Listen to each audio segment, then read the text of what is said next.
I've always used this show as a platform to stand up for the little guys. Never before have I meant that quite so literally as I do tonight. Behind-the-scenes pictures from Disney's live-action remake of Snow White were leaked this weekend, and there appears to be a sizable problem. Where are the dwarfs? They're gone, cancelled, banished, and not this time by the wicked queen. Now, they've bitten the poison apple of diversity and inclusion, which has turned out to exclude them.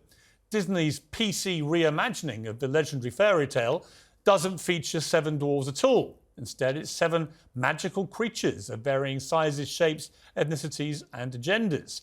The lead role of Snow White is played by Hispanic actress Rachel Zegler. And I've got no real issue with that, although, of course, Snow White was called Snow White because her skin was as white as the snow. And that was, of course, in a fairy tale. We've been lectured for years about cultural appropriation and the vital importance of Hispanics playing Hispanics, trans actors for trans characters, disabled stars for disabled parts. But where's the consistency? In the original fairy tale, the Brothers Grimm wrote that Snow White is called Snow White because, as I say, her skin was snow white. That's why her mother called her Snow White. And that's the problem when you start pandering to the permanently offended.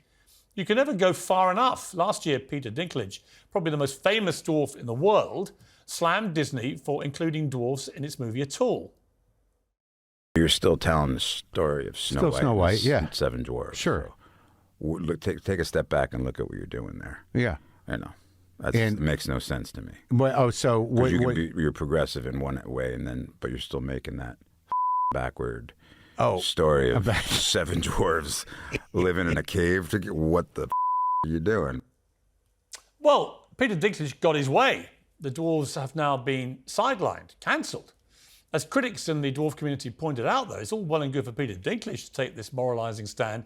Now, he's already made millions of dollars and become a megastar by playing a dwarf in shows like Game of Thrones. Disney, for its part, said it's taking a different approach to avoid reinforcing stereotypes. But what exactly are the stereotypes in Snow White that are so problematic? The 7 dwarves, you may recall, are industrious, inventive, friendly, and yes, they're small. What's wrong with any of that? What's stereotypical? What's damaging? What's harmful?